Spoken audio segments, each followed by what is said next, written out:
বন্ধুগণ, ভগবান বিষ্ণু দেবী লক্ষ্মীকে জানালেন গর্ভধারণের গুরুত্বপূর্ণ নিয়ম ও পুত্র প্রাপ্তির সর্বোত্তম উপায়। চলুন এই প্রাচীন কাহিনীর মাধ্যমে জেনে নিই কী কারণে নারীর গর্ভ নষ্ট হয়। শুনুন বন্ধুগণ, এক সময়ের কথা। ভগবান বিষ্ণু ও দেবী লক্ষ্মী ক্ষীরসাগরে শেষনাগের শয্যায় শায়িত ছিলেন। তখন দেবী লক্ষ্মী ভগবান বিষ্ণুকে জিজ্ঞাসা করলেন, হে স্বামী, আজ আমার মনে একটি সংশয় সৃষ্টি হয়েছে। অনুগ্রহ করে আপনি আমার সংশয় দূর করুন। ভগবান বিষ্ণু বললেন, হে প্রিয়, তোমার মনে যা কিছু সংশয় আছে নির্দ্বিধায় জিজ্ঞাসা করো। তোমার সমস্ত প্রশ্নের উত্তর দেওয়া আমার কর্তব্য। দেবী লক্ষ্মী বললেন, হে প্রভু, আপনি তো সর্বজ্ঞ। জগতের কণায় কণায় আপনারই অবস্থান। আপনি সকল জীবের জন্মদাতা এবং আপনারই নির্দেশে সময় সবকিছু গ্রাস করে। আপনি এই বিশ্ব পরিচালনা করেন। জন্ম ও মৃত্যু আপনারই হাতে। কিন্তু হে প্রভু, কোন নারী মাতৃত্বের সুখ থেকে বঞ্চিত হয়? কি কারণে গর্ভস্থ শিশুর মৃত্যু ঘটে? কোন পাপের ফলে নারীদের গর্ভপাত হয়? হে জগদীশ্বর, হে করুণাময়, আমি জানতে চাই একজন মাকে কেন তার সন্তান হারানোর দুঃখ সহ্য করতে হয়। অনুগ্রহ করে আমাকে এর পেছনের কারণ বিশদভাবে বলুন। এর রহস্য কি? ভগবান বিষ্ণু মৃদু হাসতে হাসতে বললেন, দেবী, আজ তুমি অত্যন্ত উত্তম প্রশ্ন করেছ। তোমার এই প্রশ্নের মধ্যেই জগতের সমস্ত মায়েদের কল্যাণ নিহিত রয়েছে। দেবী, সত্যি কিছু শিশু গর্ভে থাকা অবস্থাতেই মারা যায়। নারীদের দ্বারা সংঘটিত কিছু পাপের কারণে তাদের গর্ভ বিনষ্ট হয়। তাই হে দেবী, আজ আমি তোমাকে এক প্রাচীন কাহিনী শোনাব। এই কাহিনীর মাধ্যমে তোমার সমস্ত প্রশ্নের উত্তর পেয়ে যাবে। এই পবিত্র কাহিনী যে শুনবে সে ন্যায়বান ও গুণী সন্তানের জন্ম দেবে এবং তার সমস্ত পাপ ধ্বংস হবে। দেবী লক্ষ্মী বললেন, হে প্রভু, আমি এই কাহিনী সম্পূর্ণ মনোযোগ দিয়ে শুনব। অনুগ্রহ করে আপনি আমাকে সেই কাহিনী শুনান। তখন ভগবান বিষ্ণু দেবী লক্ষ্মীকে কাহিনী বলতে শুরু করলেন। প্রিয়, প্রাচীনকালের কথা। মধ্যদেশে এক অত্যন্ত শোভন নগরী ছিল। সেই নগরীতে রেবন্ত নামে এক ধনী বণিক বাস করতেন, যিনি অপরিসীম সম্পদের অধিকারী ছিলেন। তার পরিবারে কোনো কিছুর অভাব ছিল না। তার এক কন্যা ছিল, যার নাম ছিল রেবতী। রেবন্ত তার কন্যার বিবাহ এক দূরবর্তী নগরের এক বৈশ্যপুত্রের সঙ্গে সম্পন্ন করেন। বিবাহের পর রেবতী স্বামীর সাথে শ্বশুর বাড়িতে চলে যায়। শ্বশুর বাড়িতে গিয়ে রেবতী অত্যন্ত সম্মান ও ভালোবাসা পেতে লাগল। তার স্বামীর পরিবার তাকে খুব যত্ন করত এবং সে সেখানে সুখী ছিল। রেবতীর শাশুড়ির নাম ছিল সুনন্দা, যিনি ছিলেন প্রকৃতিতে অত্যন্ত কঠোর ও নিষ্ঠুর। যদিও তিনি বাইরে থেকে রেবতীকে ভালোবাসার অভিনয় করতেন, কিন্তু মূলত তার দৃষ্টিভঙ্গি ছিল স্বার্থপর। কারণ রেবতী প্রচুর পণ নিয়ে এসেছিল। তিনি মিষ্টি কথায় রেবতীকে বারবার বাপের বাড়ি থেকে নতুন নতুন সামগ্রী আনার জন্য বলতেন। রেবতী সহজ সরল মনের মেয়ে ছিল এবং সে শাশুড়ির কথায় বিশ্বাস করে পিতার কাছ থেকে ঘোড়া, গরু, ধান, বস্ত্র, অলংকার ইত্যাদি নিয়ে আসত। রেবতীর পিতাও কন্যার সুখের জন্য সবকিছু আনন্দের সাথে পাঠাতেন। কিন্তু ধীরে ধীরে সুনন্দার লোভ আরও বেড়ে যায়। সে চেয়েছিল রেবতীর বাপের বাড়ির সমস্ত সম্পদ আত্মসাৎ করতে। কিন্তু সরলমনা রেবতী এই কৌশল বুঝতে পারত না। সে সহজেই শাশুড়ির মিষ্টি কথায় সন্তুষ্ট হয়ে যেত এবং সব কথা মেনে নিত। রেবতীর স্বামী সঞ্জয় অত্যন্ত সরল প্রকৃতির যুবক ছিল। সে ছোটবেলা থেকেই মাতার কথায় পরিচালিত ছিল, তাই কখনো মায়ের আদেশ অমান্য করত না। বহু মাস কেটে যায় এবং একদিন রেবতী জানতে পারে যে সে গর্ভবতী হয়েছে। এই সংবাদ শুনে তার শাশুড়ি খুব খুশি হয় এবং সঙ্গে সঙ্গে রেবতীর বাবা-মাকে খবর পাঠিয়ে বড় বড় উপহার দাবি করে। রেবতীর বাবা-মা খবর পেয়ে আনন্দিত হন এবং প্রচুর বস্ত্র, শস্য, মিষ্টি ও অলংকার নিয়ে জামাইবাড়ি পৌঁছান। সেখানে তাদের যথাযথ সম্মান ও আপ্যায়ন করা হয়। রেবতীও পিতাকে দেখে অত্যন্ত খুশি হয়। কিছু সময় কাটিয়ে রেবতীর বাবা-মা সেদিনই ফিরে যান। দিন যেতে থাকে, রেবতীর গর্ভ বৃদ্ধি পেতে থাকে। তার শাশুড়ি প্রথমে তার দেখাশোনা খুব ভালোভাবে করতে থাকে। কিন্তু অল্প কিছুদিনের মধ্যেই এমন এক ঘটনা ঘটে যা রেবতীর জীবনে গভীর দুঃখ নিয়ে আসে। একদিন হঠাৎ করেই রেবতীর গর্ভপাত হয়। এই ঘটনা শাশুড়ি সুনন্দাকে প্রচণ্ড ক্রুদ্ধ করে তোলে। সে রেবতীকে নানা কটূক্তি করতে শুরু করে। অরে পাপিষ্ঠা, তুই নিশ্চয়ই কোনো গুরুতর পাপ করেছিস, যার কারণে গর্ভের সন্তান মারা গেল। আমাদের বংশকে কলঙ্কিত করেছিস। জন্মের আগেই শিশুকে হত্যা করেছিস। এই কথাগুলো শুনে রেবতী অত্যন্ত দুঃখী ও হতাশ হয়ে পড়ে। সে কাঁদতে কাঁদতে বলে, শাশুড়ি মা, এতে আমার কি দোষ? আমি নিজেও জানি না কেন এমন হল। আমি তো কোনো অন্যায় করিনি। কিন্তু সুনন্দার হৃদয়ে দয়া জন্মায়নি। সে রেবতীকে আরও অপমান করে বলল, অরে অধম, নিশ্চয়ই তুই কোনো মহাপাপ করেছিস, তাই তোর সন্তান গর্ভে মারা গেল। চরিত্রহীন ও পাপী নারীদের সন্তানরা গর্ভেই মারা যায়। এরপর ভগবান বিষ্ণু দেবী লক্ষ্মীকে বললেন, হে দেবী, এইভাবেই রেবতীর গর্ভপাতের পর তার শাশুড়ি তাকে নানাভাবে দোষারোপ করতে থাকে। দেবী লক্ষ্মী বললেন, হে প্রভু, এরপর কি হল? অনুগ্রহ করে আপনি আমাকে আরও বলুন। তখন ভগবান বিষ্ণু দেবী লক্ষ্মীকে কাহিনী বলতে থাকলেন। এরপর থেকে রেবতীর শাশুড়ি তার সঙ্গে অত্যন্ত খারাপ ব্যবহার করতে লাগল। সে রেবতীকে প্রতি মুহূর্তে অপমান করত, তাকে নানাভাবে কটূক্তি করত। এখন সে রেবতীর সঙ্গে ভালোভাবে কথাও বলত না। সারাদিন তাকে ঘরের সব কাজ করতে হতো, বিশ্রাম নেওয়ারও সুযোগ পেত না। সারাদিন কঠোর পরিশ্রম করার পর রেবতীকে রাতে একটু ঘুমানোর সুযোগ দেওয়া হতো। তাকে ঘরের উচ্ছিষ্ট ও বাসি খাবার খেতে দেওয়া হতো। শাশুড়ির এই হঠাৎ পরিবর্তন দেখে রেবতী খুবই আতঙ্কিত হয়ে পড়ল। সে শাশুড়ির সামনে যেতে পর্যন্ত ভয় পেত। এরপর কয়েক মাস কেটে গেল এবং রেবতী আবার গর্ভবতী হল। এবার তার পরিবারের সবাই খুশি হল, কিন্তু তার শাশুড়ি ততটা খুশি হল না। বরং সে রেবতীকে কটাক্ষ করে বলতে লাগল, একটা সন্তান তো মেরে ফেললি, এখন জানি না এটাকেও বাঁচিয়ে রাখতে পারবি কিনা। কে জানে এটাকেও খেয়ে ফেলবি নাকি। তুই তো ডাইনি, ডাইনি। আমার ছেলে এক অভিশপ্ত নারীকে বিয়ে করে এনেছে। কিন্তু রেবতী সবকিছু চুপচাপ সহ্য করল। এইবার তার শাশুড়ি রেবতীর বাবা মাকে কিছুই জানাল না এবং সে পুরো বিষয়টি গোপন রাখল। এদিকে ধীরে ধীরে রেবতীর গর্ভ বৃদ্ধি পেতে লাগল। রেবতী গর্ভাবস্থায়ও ঘরের সব কাজ করত, কিন্তু তার শাশুড়ির মনে একটুও দয়া জন্মায়নি। সে তাকে একটুও বিশ্রাম করতে দিত না। এবার রেবতীর গর্ভাবস্থা পূর্ণ হল এবং প্রসবের সময় এসে গেল। তাকে একটি ঘরে নিয়ে যাওয়া হল এবং সে এক সন্তানের জন্ম দিল। কিন্তু শিশুটি জন্মের পর কোনো আওয়াজ করল না। তার দেহে কোনো নড়াচড়া দেখা গেল না। এইবার রেবতী এক মৃত পুত্র সন্তান প্রসব করল। এই দুঃসংবাদ শুনেই রেবতী ভেঙে পড়ল এবং কান্নায় ফেটে পড়ল। কিন্তু তার শাশুড়ি আরও রেগে গিয়ে তাকে ধাক্কা দিয়ে বলল, অরে অভিশপ্ত, পাপিষ্ঠা, তুই এই বাড়িতে থাকার যোগ্য নোস। তুই তো এক চণ্ডালিনী। তুই আমার বংশ ধ্বংস করে দিলি। আমার নাতিকে খেয়ে ফেললি। এখন তুই এই বাড়িতে থাকতে পারবি না। যদি তুই এখানে থাকিস তাহলে আমরাও ধ্বংস হয়ে যাব। তোর মতো অশুভ নারীকে ঘরে রাখা উচিত নয়। তোর জন্যই আমার ছেলের কপাল পড়ে গেছে। তাই ও পাপিনী, এখনই এই বাড়ি থেকে বের হয়ে যা। তুই এক মুহূর্ত আর এখানে থাকতে পারবি না। রেবতী কাঁদতে কাঁদতে বলল, হে শাশুড়ি মা, আমি কোথায় যাব? আমার স্বামী তো আমার জীবনের সবকিছু।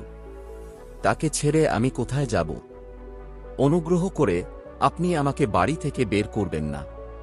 আমি এক কোণে পড়ে থাকব, সব কাজ করব, কিন্তু আমাকে এতটা অত্যাচার করবেন না। আমি আমার স্বামীকে ছেড়ে বেঁচে থাকতে পারব না। তখন শাশুড়ি আরও কঠোর হয়ে বলল, অরে অভিশপ্ত, যদি তুই বাঁচতে না পারিস তাহলে গিয়ে কোথাও মরে যা, কিন্তু আমি তোকে এই বাড়িতে রাখব না। তারপর ভগবান বিষ্ণু দেবী লক্ষ্মীকে বললেন, হে দেবী, এইভাবেই রেবতীর শাশুড়ি তাকে গালিগালাজ করতে করতে বাড়ি থেকে বের করে দিল। রেবতীর স্বামী এই পুরো ঘটনা চুপচাপ দেখে গেল, কিন্তু সে একটাও কথা বলল না।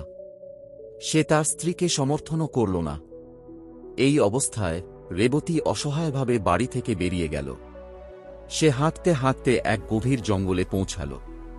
সেই জঙ্গল ছিল খুবই ভয়ঙ্কর ও অন্ধকারাচ্ছন্ন। চারদিকে শুধু বড় বড় গাছপালা ছিল, কিন্তু কোনো মানুষ সেখানে ছিল না। রেবতী সেই জঙ্গলে হাঁটতে হাঁটতে একটি অত্যন্ত বৃহৎ ও সুদর্শন বৃক্ষ দেখতে পেল। সেই বৃক্ষের কাছেই একটি সুন্দর আশ্রম ছিল। রেবতী দ্রুত সেই আশ্রমের দিকে গেল এবং চারপাশে তাকিয়ে দেখতে লাগল, কিন্তু আশ্রমে কেউ ছিল না।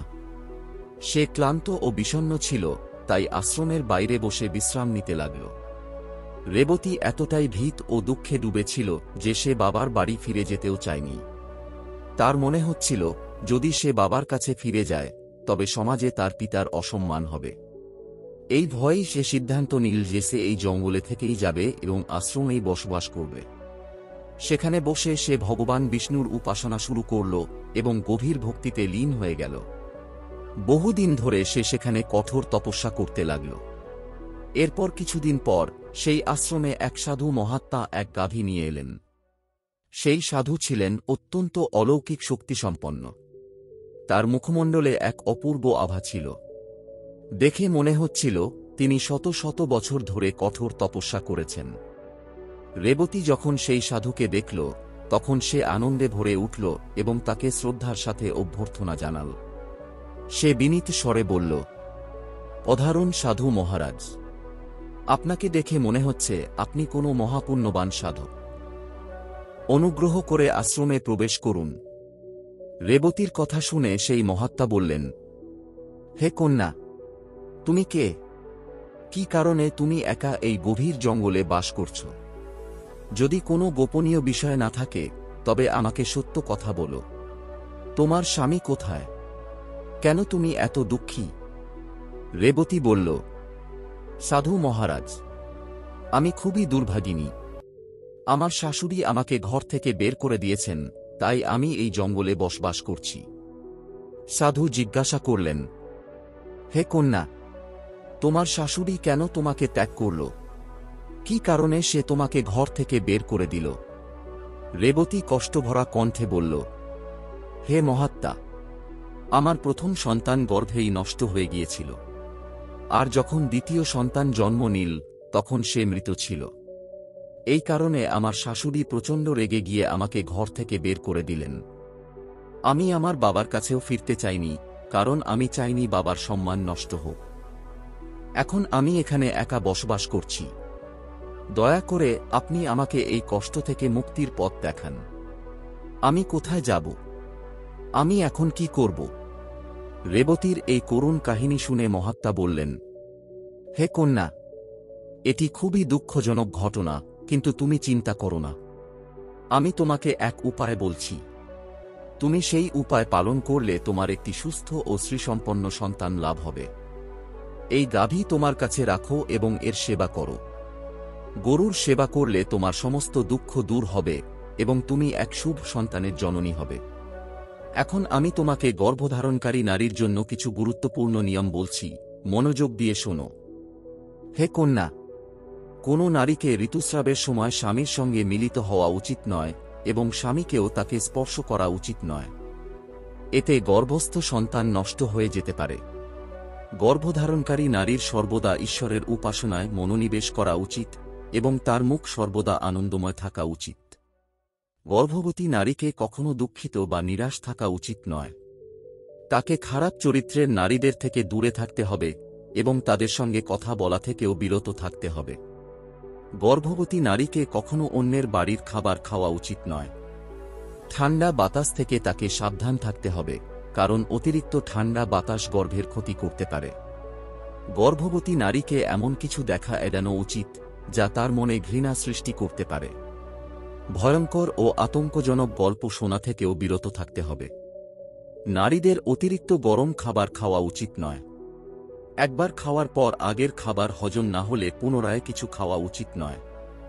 যে নারীর সন্তান জন্ম নিয়ে বেঁচে থাকে না কিংবা যে নারী বন্ধ্যা, তার সংস্পর্শ এড়িয়ে চলা উচিত।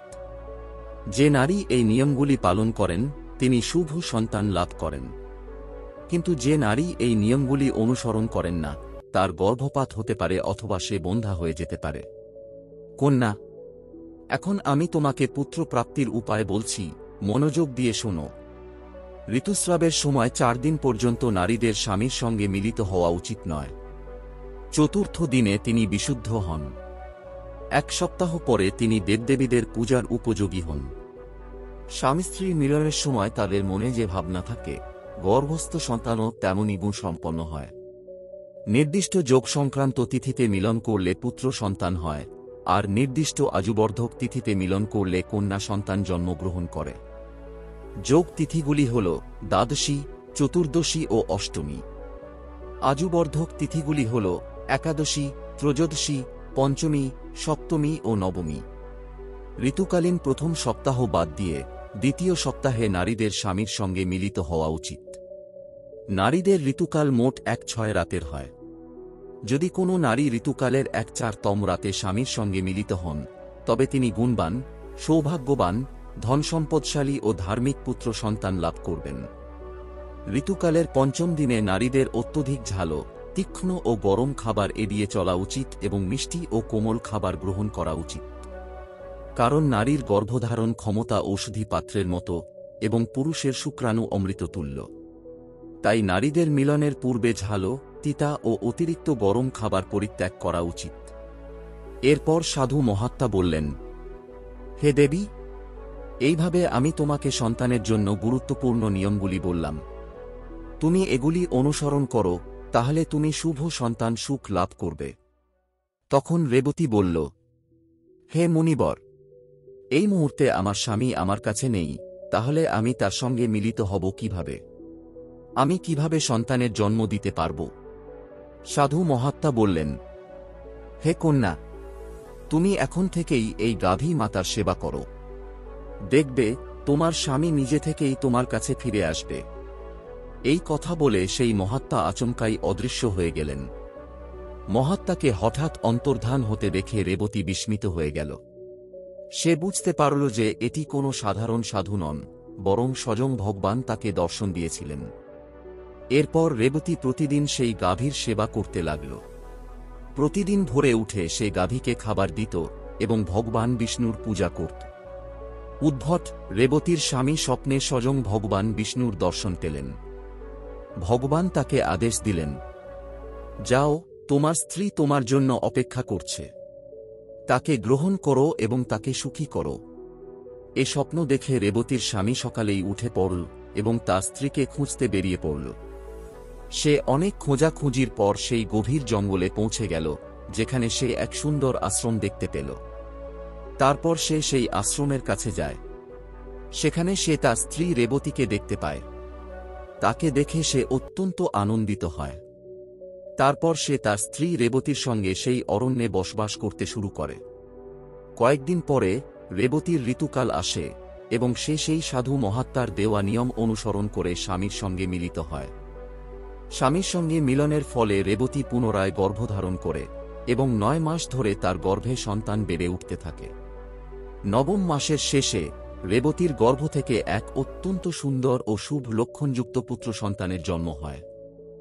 রেবতী ও তার স্বামী এই সন্তানকে পেয়ে অত্যন্ত আনন্দিত হয়। পুত্রের জন্মের পর তারা আশ্চর্যজনকভাবে সেই স্থানের আশ্রম থেকে অদৃশ্য হয়ে যায়। এই অলৌকিক ঘটনা দেখে রেবতী ও তার স্বামী হতবাক হয়ে যায়। তারপর তারা 3 জন একসঙ্গে তাদের গৃহে ফিরে আসে। এদিকে রেবতীর শাশুড়ি যখন দেখে যে তার ছেলে, স্ত্রী ও এক সন্তানকে সঙ্গে নিয়ে ফিরে এসেছে, তখন সে অত্যন্ত আনন্দিত হয়। সে জিজ্ঞাসা করে, এটা কিভাবে সম্ভব হল? তুমি কিভাবে পুত্র সন্তান লাভ করলে? তখন রেবতী তার শাশুড়িকে সমস্ত সত্য কথা জানিয়ে দেয় এবং বলে, শাশুমা, এই ঘটনা এক আশ্চর্যজনক অলৌকিক ঘটনার ফল। আমি এক অরণ্যের আশ্রমে গিয়ে থাকতে শুরু করি। সেখানে এক চমৎকার সাধু মহাত্মা আবির্ভূত হন, যিনি আমাকে সন্তান প্রাপ্তির উপায় বলে দেন। তিনি আমাকে একটি অলৌকিক গাভী প্রদান করেন। সেই গাভীর সেবা করেই আমি এই আশীর্বাদ লাভ করি। কিন্তু রেবতীর শাশুড়ি এই কথা বিশ্বাস করতে পারে না। সে জিজ্ঞাসা করে, তুমি যে স্থানটি বলছ সেটি কোথায়? রেবতী তাকে সেই স্থানের পথ জানিয়ে দেয়। পরদিন ভোরেই রেবতীর শাশুড়ি চুপি চুপি একা সেই স্থানে পৌঁছে যায়। সেখানে গিয়ে সে সেই অলৌকিক সাধুর অপেক্ষা করতে থাকে। তবে তার মনে ছিল এক গভীর লোভ। সে ভাবে, যদি সেই সাধু আবার আসেন, তাহলে আমি তার কাছ থেকে কোনো দুর্লভ মূল্যবান বস্তু চাইব।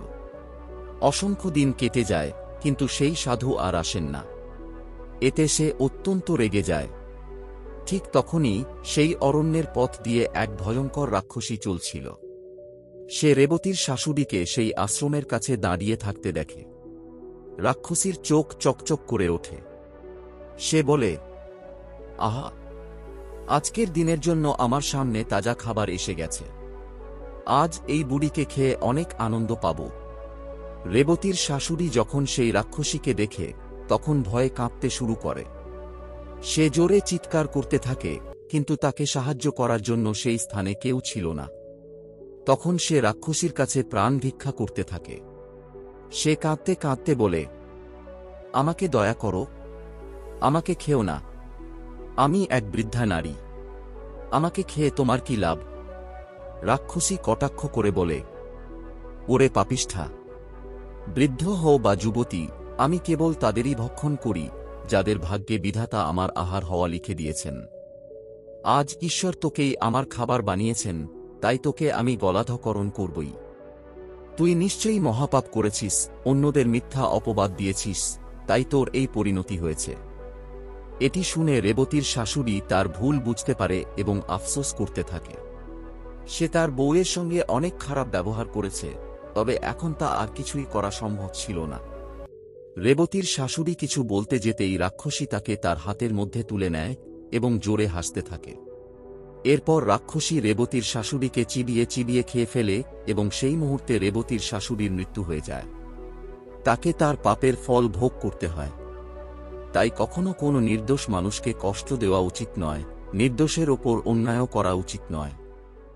এদিকে রেবতী তার শাশুড়ির পথ চেয়ে বসে থাকে, কিন্তু যখন সে শাশুড়িকে ফিরে আসতে দেখছে না, তখন সে তার স্বামীকে তার মাকে খুঁজে এনে আনতে বলে। রেবতীর স্বামী তার মাকে খুঁজতে গিয়ে অরণ্যে যায়, কিন্তু সেখানে সে তার মাকে দেখতে পায় না, তবে তার মায়ের কঙ্কাল দেখে। এটা দেখে সে দুঃখিত হয়ে বাড়ি ফিরে আসে। এখন তাকে একজন ব্যক্তি জানায় যে ওই অরণ্যে এক রাক্ষসী বাস করত এবং সেই রাক্ষসী রেবতীর শাশুড়িকে খেয়ে ফেলেছে। লোভের কারণে রেবতীর শাশুড়ি রাক্ষসীর পেটেই চলে যায়। তারপর রেবতী ও তার স্বামী তাদের পুত্রের সঙ্গে সুখে জীবন কাটাতে শুরু করেন। ভগবান বিষ্ণু দেবী লক্ষ্মীকে বলেন, হে দেবী, এইভাবে রেবতী গর্ভধারণের নিয়ম অনুসরণ করেছে, যার ফলে তাকে এক শুভ সন্তানের প্রাপ্তি হয়েছে। দেবী লক্ষ্মী বলেন, হে প্রভু, যে শিশু গর্ভে মরেছিল বা জন্মের পরই মারা যায়, তার মুক্তির জন্য কি উপায় করা উচিত? ভগবান বিষ্ণু বলেন, হে প্রিয়া, তুমি একটি উত্তম প্রশ্ন করেছ, তাই এবার মন দিয়ে শোনো। যদি স্ত্রীর গর্ভপাত হয়ে যায় বা গর্ভে শিশু মারা যায়, তবে যত মাস গর্ভ ছিল ততদিন সূতক ধরা হয়। আত্মকল্যাণের ইচ্ছা রাখলে গর্ভে মারা যাওয়া শিশুর জন্য কিছু করা উচিত নয়, তার শ্রাদ্ধ করা উচিত নয়। যদি জন্ম থেকে চূড়াকর্ম পর্যন্ত শিশু মারা যায়, তবে ওই শিশুর মুক্তির জন্য অন্য শিশুদের দুধের ভোগ দিতে হবে।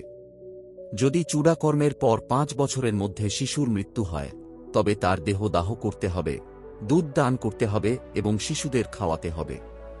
যদি 5 বছর পর শিশুর মৃত্যু হয়, তবে তার দাহ করার পর তার জন্য জল ভর্তি মাটির পাত্র ও ক্ষীরের দান করতে হবে। তবেই ওই শিশুকে পুনর্জন্ম পাওয়া যাবে। তাহলে বন্ধুদের, এইভাবে ভগবান বিষ্ণু দেবী লক্ষ্মীকে গর্ভধারণের গোপন কথা বুঝিয়েছিলেন।